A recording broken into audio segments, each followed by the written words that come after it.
மத்திய சென்னையில் 24% வாக்குகளை பெற்று இரண்டாம் பெரிய கட்சியாக இந்த இடத்திலே நாங்கள் இடம் பிடித்திருக்கிறோம்.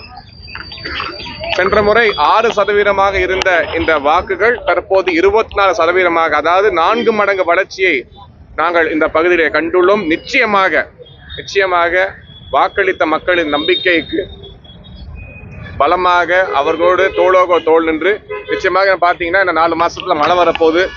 மழை வந்த மறுபடியும் மக்கள் கஷ்டப்பட தான் போறாங்க. எத்தனை முறை மக்கள் திமுகவுக்கு வாக்களித்தாலும் திமுக திருந்த போவது கிடையாது. மழையில மக்கள் கஷ்டப்பட தான் போறாங்க. வெறுமனே பிரியாணி பாக்கெட்டோ அரிசி பொட்டலமோ கொடுத்து மக்களை ஏமாற்ற முயற்சி செய்வார்கள். ஆனால் ஒரு காலகட்டத்துக்கு மேல எல்லாத்துக்கும் ஒரு பிரேக்கிங் பாயிண்ட் இருக்கு.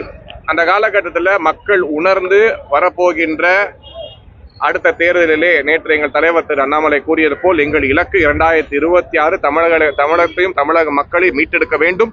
அதற்கான வேலைகளை இறங்கி இன்று முதல் களத்திலே பணியாற்றி அனைத்து இடங்களிலுமே, குறிப்பாக மத்திய சென்னை எல்லாம் பார்த்தீங்கன்னா இங்க இருக்கக்கூடிய 6 சட்டமன்ற தொகுதிகளிலும் 22, 24, 27% என்று வாக்குகள் பெற்றுள்ளோம். இதை நிச்சயமாக 40% மேல் உயர்த்தி தமிழகத்தில் மிகப்பெரிய சக்தியாக மாறி தமிழகத்தை மீட்டெடுப்போம், சென்னையை மீட்டெடுப்போம் என்கின்ற நம்பிக்கையை மக்களுக்கு அளிக்கிறோம்.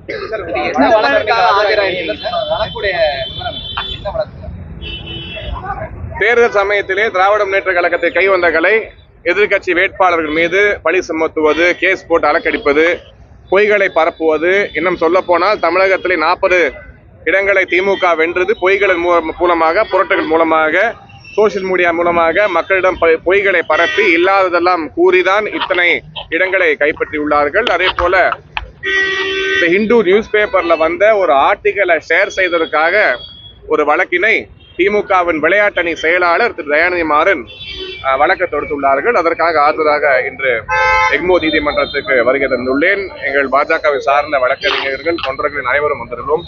நிச்சயமாக இதை சட்ட ரீதியாக சந்தித்து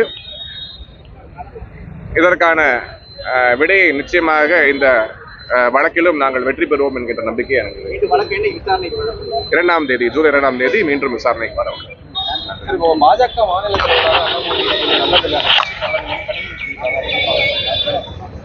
திருமதி கனிமொழி அவர்களுக்கு அவர்கள் கட்சியிலே என்ன பொறுப்பு, எந்த இடத்துல இருக்காங்க, சந்தோஷமா இருக்காங்களா, நல்ல நிலைமையில இருக்காங்களா என்று அவர்கள் யோசித்து பார்க்க வேண்டும்.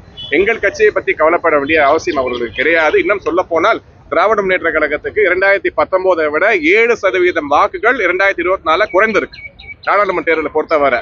ஸோ மக்களுக்கு அவர்கள் மீது உள்ள நம்பிக்கை, அதாவது அவர்கள் போட்டியிட்ட இடங்கள் மாறவில்லை, அதே இடத்துல தான் போட்டிட்டு இருக்காங்க. 2019, 24 அதே இடங்கள்ல போட்டியிட்டு 7% வாக்கு குறைந்துள்ளது. இன்ட்ரோஸ்பெக்ஷன் செய்து மக்கள் அவர்களை புறக்கணிக்க ஆரம்பித்து உள்ளார்கள் என்பதை புரிந்து கொள்ள வேண்டும்.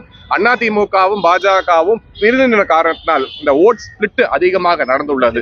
அதாவது திமுகவுக்கு எதிராக உள்ள ஆன்டி இன்கம்பன்சி ஓட்டு பிரிந்த காரணத்தினால் மட்டுமே அவர் தான் வெற்றி பெற முடிந்ததே தவிர இன்று எதிர்கட்சிகள் ஒன்று சேர்ந்து ஒற்றுமையாக எப்படி அவங்க ஒரு 8 கட்சி கூட்டணியை வைத்து போட்டியிட்டார்களோ அதே மாதிரி எதிர்கட்சிகளும் ஒரு பெரிய பலமான கூட்டணி அமைத்திருந்தால் திராவிட முன்னேற்ற கழகம் இந்த தேர்தலிலே காணாமல் போயிருக்கும் என்கின்ற உண்மை அவர்களுக்கும் தெரியும், மக்களுக்கும் தெரிய போகிறது. 2026 நிச்சயமா அப்படி ஒரு தேர்தலாக அமையும் என்று நம்புகிறோம். பாஜக பல இடங்கள்ல 2ஆவது இடம் பிடித்திருக்கிறோம். நான் ஏற்கனவே சொன்னது போல பெரிய அளவுல வாக்கு சதவீதம் பாஜக உயர்ந்துள்ளது. மக்களிடையே ஒரு மிகப்பெரிய செல்வாக்கு பாஜக ஏற்பட்டுள்ளது. நான் கூறிய காரணம் திராவிட முன்னேற்ற கழகம் கூட்டணி 40 இடங்களும் வென்றதுக்கு காரணம் எதிர்கட்சிகள் பிளவுபட்டனால் ஆன்டி இன்கம்பன்சி ஓட்டு பிரிஞ்சிருக்கு. இந்த பிரிஞ்ச காரணத்தினால் அவர்கள் ஓட்டு அவர்களுக்கு வந்துள்ளது. அதை வைத்து வெற்றி பெற்ற தவிர நீங்க ஸ்ட்ராட்டஜிக்ஸ் பாத்தீங்கன்னா கூட பல தொகுதிகளில் பாஜகவும் அதிமுகவும் இணைந்து போட்டியிருந்தால் வெற்றி பெற்றிருக்க முடியும் என்கின்றதுதான் இந்த நம்பர்ஸ் காட்டுகிறது.